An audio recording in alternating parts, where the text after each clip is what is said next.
Umphakathi wonke osihlangene nawo la emvuleni sijabule ukuthi umphakathi uthe awuphume uzoza kulembizo namhlanje esiyicelile samaphoyisa. Umsebenzi wethu ke thina amaphoyisa ubhaliwe wabhalwa encwadini zikahulumeni kule constitution yase South Africa. Ngicathi nawazi umthetho sisekelo osiphethe sonke ekuthiwa constitution ya South Africa. Kule constitution ya South Africa kukhona la kubhalwe khona ukuthi umsebenzi wamaphoyisa yini. I section 205 subsection 3 of the constitution. Ibhala nje ukuthi umsebenzi wamaphoyisa ukuvikela ubugebengu, ulwisane nobugebengu, uphenya amacala amayenzekile, uvikela abantu nempahla zabo njalo njalo. Igama lokuqala elibhalwe khona eMC elinikeza umsebenzi amaphoyisa elokuthi uvikele umphakathi, uvikele ubugebengu. Ngesingisi kuthiwa prevention. So samaphoyisa ke siyakwazi ukuthi kusho ukuthini lokho. Kufanele sivikele ubugebengu bungaze bube khona. Mawubona iphoyisa uzwa sekuthiwa iphoyisa ligijimisana nomuntu emgaqweni lembopha, uzwa kuthiwa iphoyisa kade lidubulana nezigebengu ndawo nathile, ubokwazi ukuthi iphoyisa selihlulekile ukwenza lokho okuqala efanele ngabe likwenziwe. Kuthiwa prevent crime. If you can't, combat crime. So when we combat crime, sisuke sesilwa. Asifuni ukuthi siqale sifike ekulweni eqala. Siqala ngokuthi sixoxisane. Ukupreventa kusho ukuthi kufanele sihlale kanje. Ukuze sigweme into yobugebengu engasenzeka. Mayidlula lapho sesidonse ikhaya. Sesingena ensimini. Asifuni ukufika lapho. Ngicathi siyazwana.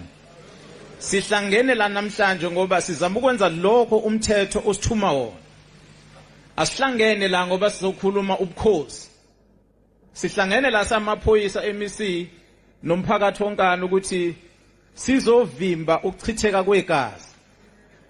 Liyahloma. Silibhekile samaphoyisa. Liyahloma. Lento eyenzekayo esibonayo la asifuni ukuthi kufike uDisemba isekhona.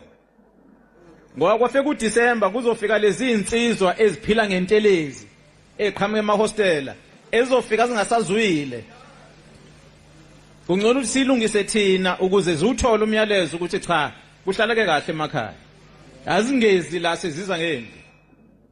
Ngoba kunalento enizisebenzisayo ekuthiwa TikTok, niyabhala, niyarekhoda, niyathumela nje.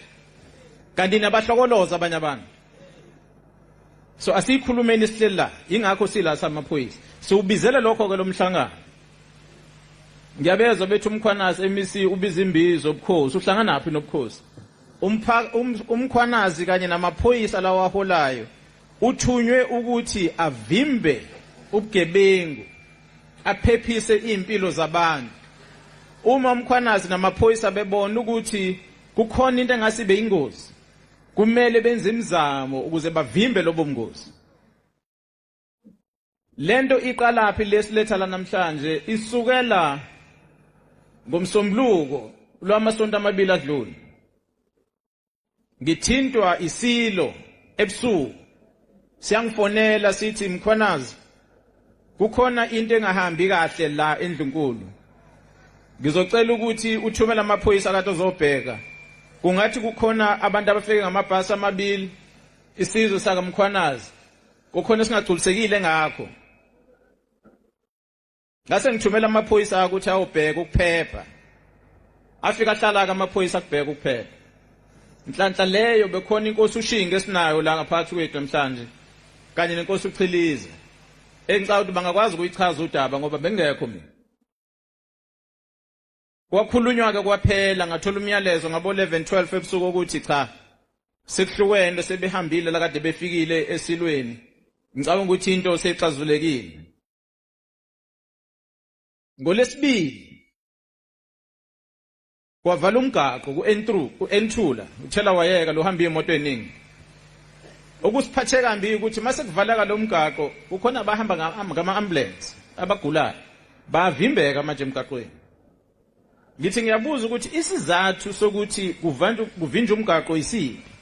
Engitholayo ukuthi laba kade beNdlunkulu ngomsombuluko abakutholanga ugculiseka ngento kade beyihambele eNdlunkulu, ingakho sebekhipha ulaka balikhiphela la emgaqweni.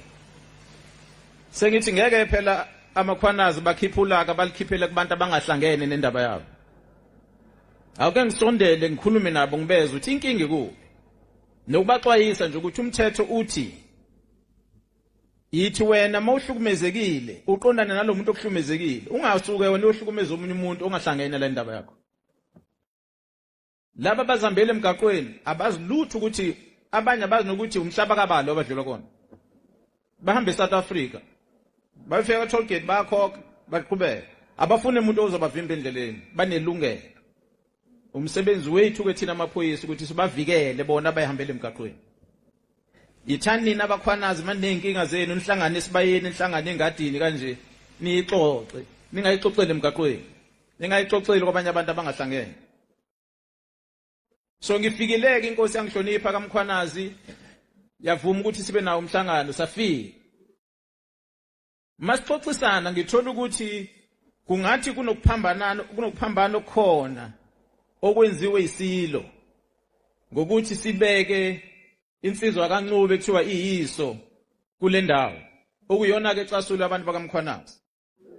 Sengithi ke abantu bakaMkhwanazi kuzofanele nihlale phansi nikhulume lento. Nikhuluma nodwa, nikhuluma noNcube, nikhuluma nesilo, nikhuluma nobukhosi bonke. Ihlalani phansi nikhuluma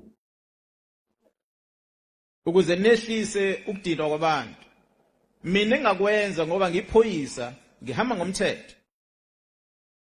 Umthetho uthi into ihamba ngalendlela ubhalwa phansi. Angubhali ngumkhwanazi. Asubhali samaphoyisa. Sufunda lo subhaliwe.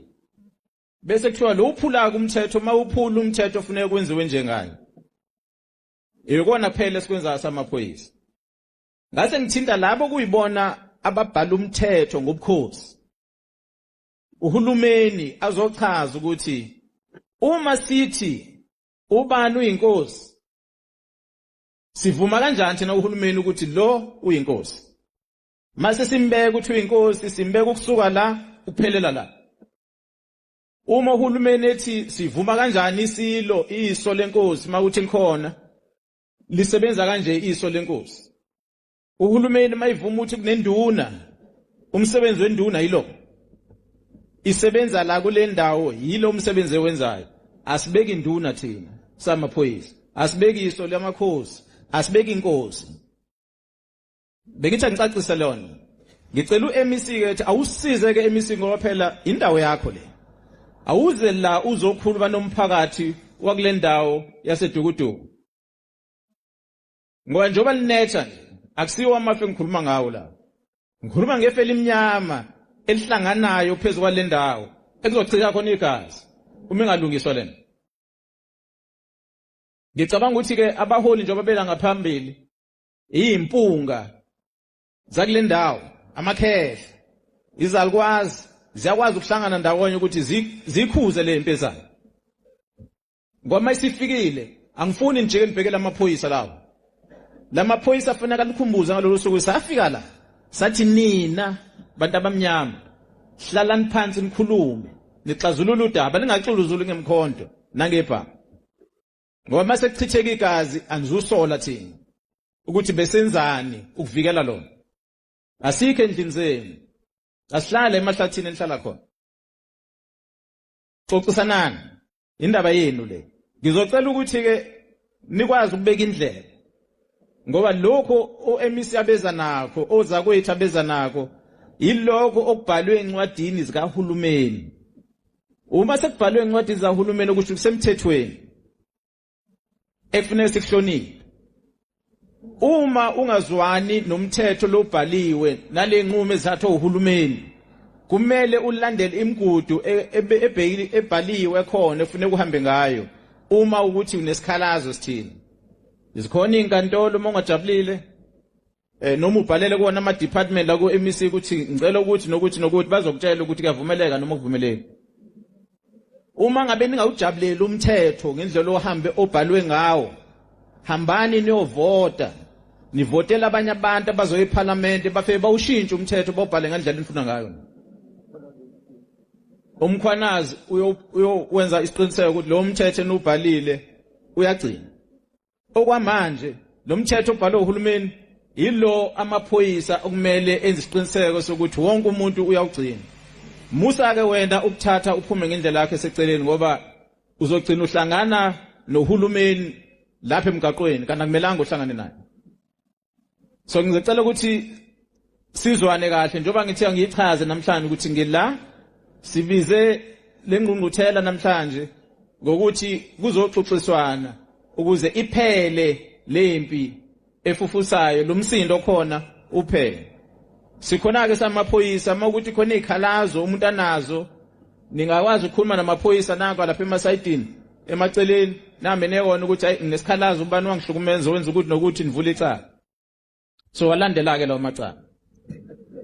Sengigoqa nje MEC ngithi ngicacise ukuthi kunamacala amakhulu esiwaphenyayo la amane afike kuthini. Amacala okubulala ikakhulukazi. Njengoba ngithi amacala amane nje abantu abashona bayisihlanu kulamacala amane. Elilodwa icala kwashona ubaba nomfana wakhe. Bexabana nenye insizwe emgaqweni angazi baxathana kanjani ngeemoto kwabadubula abashona babili. Leyo ndoda ke iboshiwe yagwetshwa 25 years. Ungabuzi kumkhwanazi ukuthi kufa abantu ababili u25 years angiyona inkantolo. Inkantolo emnika u25. Kodwa sesiyakuthola ke MEC ukuthi lo muntu nalesikhala sisebenzisile ukubulala uyise nendodana. Isona sikhali esibulale owayekade eyilunga lenkatha ikhansela la kule ndawo. Owabulawa qala. Isona sikhali esabulala lo kade umngane walelo khansela encathwe induna la kule ndawo. Sesithola ukuxhumana kwalokho. Sithola ukuthi yena lo esimgwebile wayekade uyaphatheka kulolu kubulawa kwalo muntu wayekade ekhansela. Nale umngane wekhansela wayengeyedwa ke nalo ehamba naye. Kodwa lo ehamba naye usashona kuona lamacala omabili. Uphenyo lusaqhubeka ke MEC nakwelinye icala ukuthi sazi ukuthi obani laba ababulala abantu. Kodwa sikutholayo ukuthi kunento yokubanga umhlaba okhona la. Iyonto ebangela ukuthi kube nalokufa kwalabantu. Okwesibili sithola ukuthi kunokubanga ubuduna kule ndawo. Lutho uphenyo kukhona insizwe yasabisa loyo wayebekiwe njengenduna wekade eyisosha. Wabuza ukuthi unasiphi isibindi sona ukuthi uhlale kulesihlalo soba induna. Akuphelanga insuku ezingaki walimala lo nduna lo. Into esenzile ke MEC sithathe wonke lamacala sawanika luphiko oluzosiza ngokuthi lisiphenyele wona olusebenza ngaphansi kweprovince lapha kumina. Awazuphenywa la. Awaphenywa la njengoba ngikhuluma nje aphenywa kulelo phiko. Engicanga ukuthi